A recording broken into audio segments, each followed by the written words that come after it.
I was born to be the collector.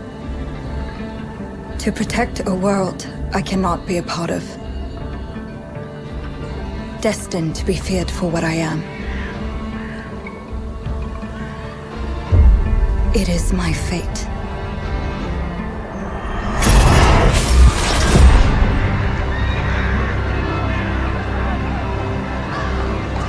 I have devoted my life to facing them. Those granted the power to raise souls. Those corrupted by their gifts. Tilting the ancient balance toward cataclysm.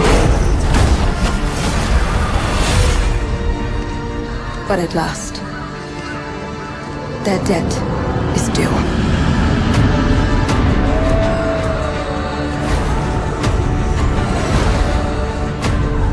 Every choice, every breath has led me to this moment. As the moon bears witness, I take the first step.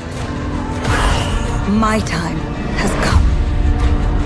I am ready.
Please come in. Professor Lucas? Yes. Yes, and you must be Cleo. I'm up here. Please join me. Be right there. Pleased to meet you, Professor Lucas. The pleasure is mine, Cleo. I'm glad you called. Were you looking for something in particular? I was, but my intricate classification system failed me once again. You know, this is the exact spot where I met your father for the first time. Really? Yes, he was looking for essays on Rembrandt and other Dutch masters. His arms were brimming with books. He could barely see in front of himself. That sounds like my father. Yes. I recognized myself in his eagerness to learn.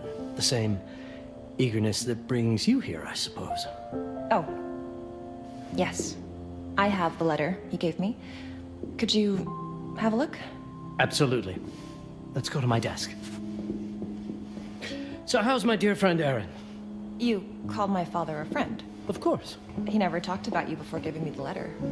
I was devastated when he told me about his condition. I'm sorry, Cleo. He told you? When? I saw him about a year ago. He warned me that you were going to call when you were ready. Oh. I guess he told you a lot. Not much more. He is a very private person, as you know. Now, let's see that intriguing letter. I can't read past the first line my father wrote. And then there's this last part at the end. Both are in English, but everything else is... I was hoping you could help me. I've never seen anything like this before. The writing seems to be hidden behind some sort of veil, and then there's movement in it. It's like something organic. You're absolutely right. I've only seen this once before. I have a 300-year-old manuscript that has the same protective layer, which means that this letter is from the Zandaris tribe. Zandaris? Yes. It's a very ancient tribe. I wonder how your father got this letter. Can you decipher it? I'm afraid I can't. But there is a tome in here on ancient writing that mentions the Zandaris' protected communication. Although finding it may be a bit of a challenge. I think I might have stored it a little too well. The library's registry should help.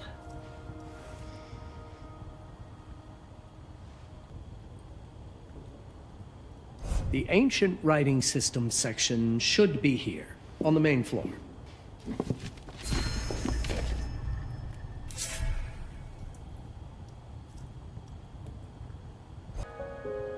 Protected Zandaris information was only decipherable through an object.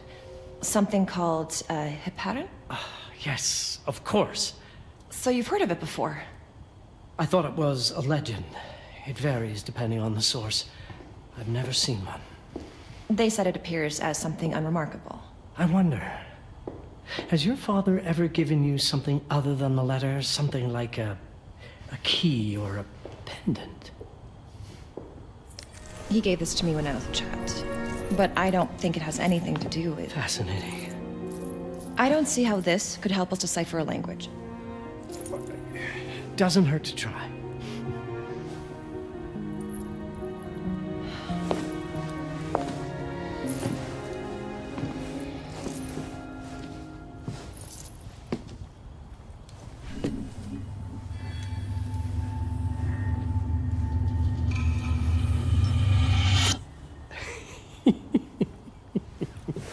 It doesn't work. It's all right. Aaron has thought this through. There must be something that we're missing. Something to activate it, maybe. What makes you so sure that my father was behind this? Would it really be so surprising? I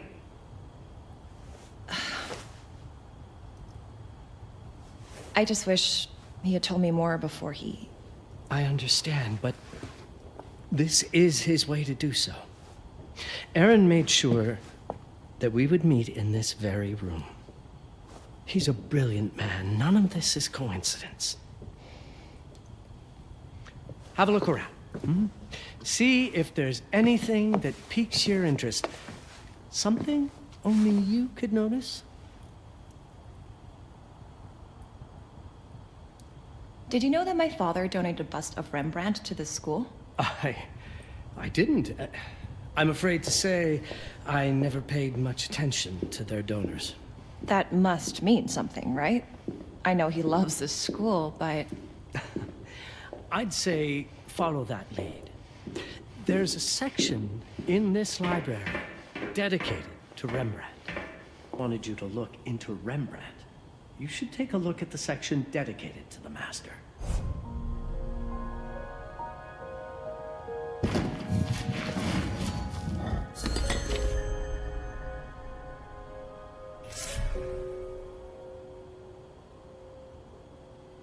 My father left me a note. Wonderful. I don't understand it, but my name's on it. Let's see. Do you know what these symbols mean? It seems to refer to a special tool. A sacred tool, most probably, and blood from, I think it specifies lifeline. Blood from a lifeline. I remember. From the hand.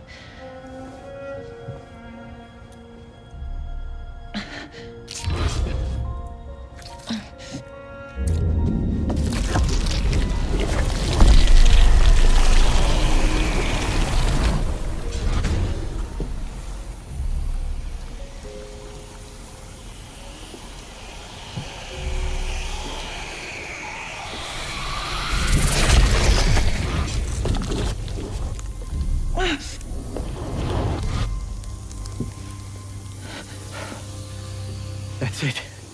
That's the Hiparan. Aim it at the letter.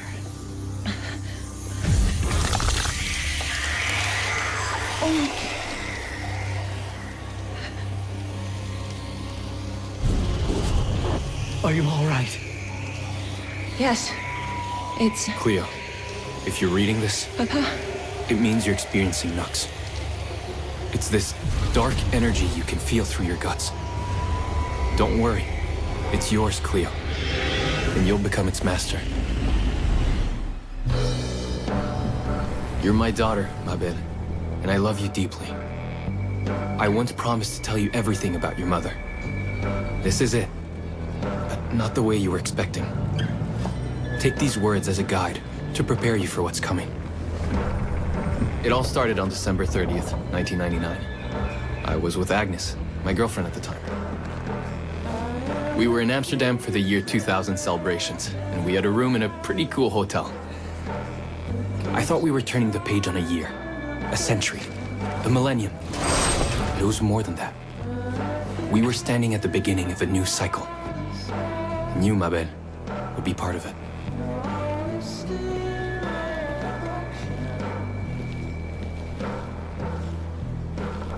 Everything starts with Agnes, as far as you and I are concerned, Cleo. But in fact, it's hard to grasp how ancient this story is.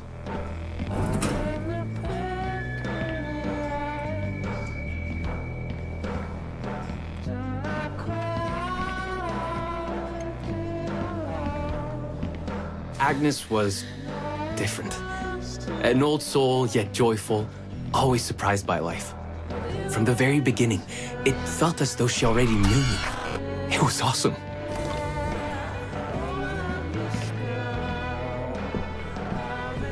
Agnes had planned something for us in our room that night. Some of her belongings had already been delivered. Ancient artifacts. I was fascinated.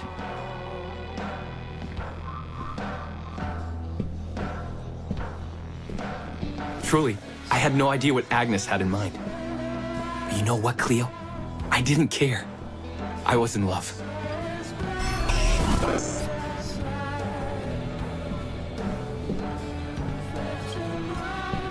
I never questioned Agnes's actions. She had a way of making me feel important and wanted. Needed, even.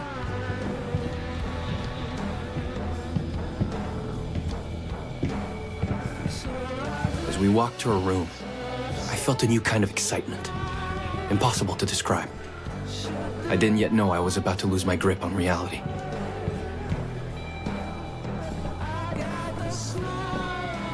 As you'll see, my bed, losing my grip on reality is an understatement.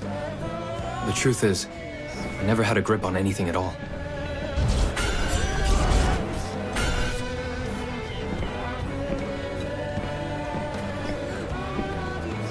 The closer we got, the more something stirred in my veins. Nothing unpleasant. More as though the city's canals were running through my body.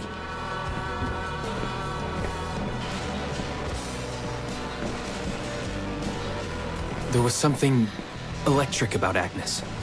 A force emanated from her. A force I was about to discover.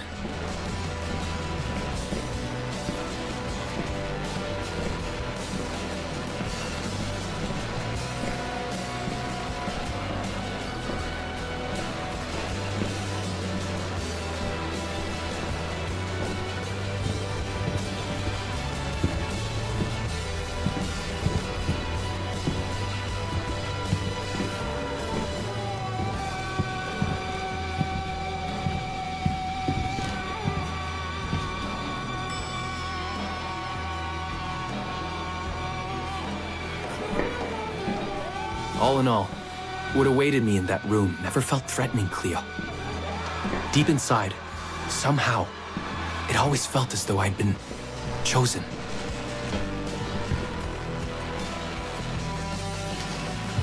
Agnes went directly to the bathroom to put on her magic touch, she said. She didn't need any in my view, but she was being literal, I guess.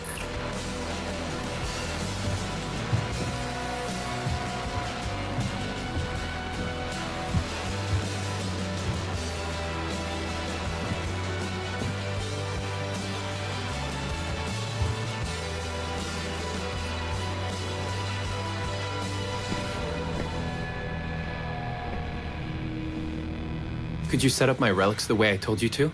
She asked from the bathroom. I had to rummage through a chest, a shelf, even her bag to find those things of hers. So old they were unsettling.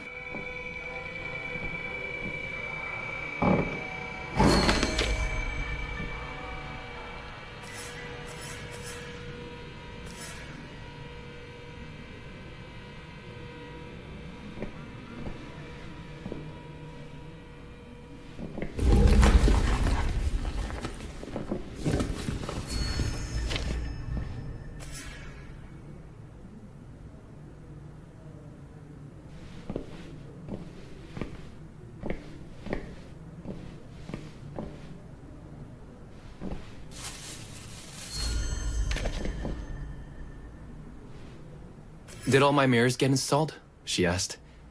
Yes. They had been placed around the bed, and the bed had been moved.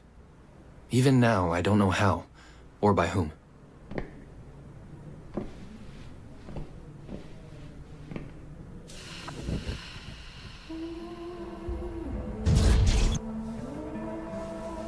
When everything was ready as Agnes requested, she came out of the bathroom.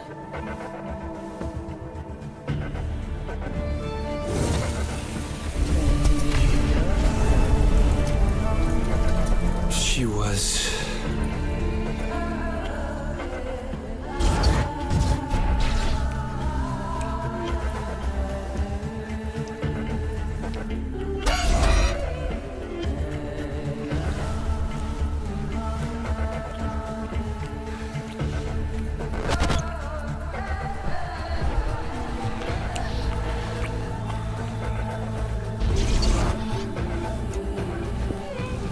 No words to describe what followed, Cleo. It felt ethereal.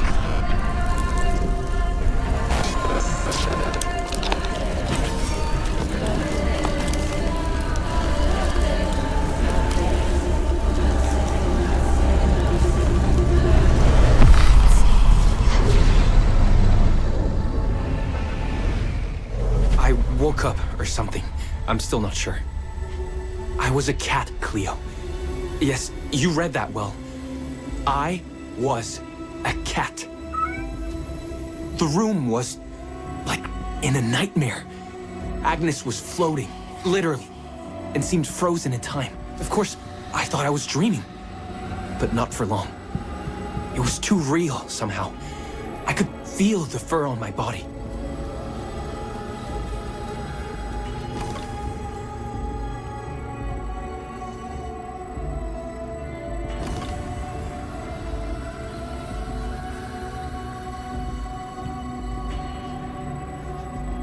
My senses were heightened. Everything I saw or heard became a voice calling me. Go further, and you'll see. Go further, and you'll see.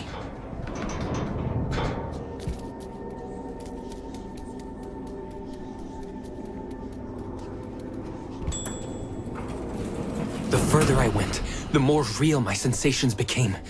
Yet the world around me felt increasingly surreal. It was scary, disturbing, but something was definitely calling to me, from what seemed to be the other side.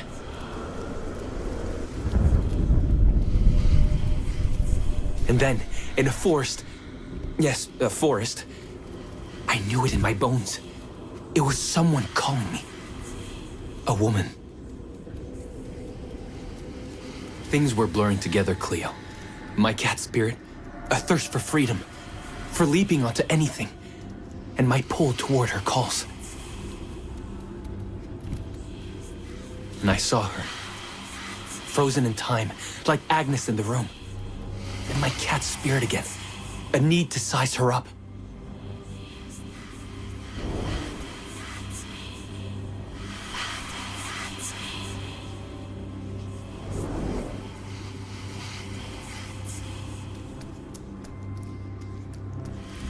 Then it happened. For a brief moment, I became fully feline.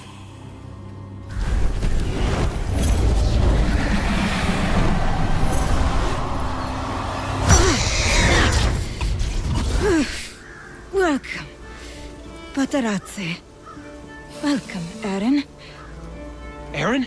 You know my name? We talk? I can talk? I was in shock, Cleo. Nothing made sense. Yes, you are my union, my Patarazzi. My cat. Of course. But what? Did no one tell you about the ceremony? Where you come from? What? No! What do you mean? It matters not for now. I am Noah, the Collector. Those are the Zendaris. Follow me, and I shall explain in all. We've much to do this night. It was the only thing I could do anyway, Cleo. That woman, Noah, she seemed like the only one who could clarify all this.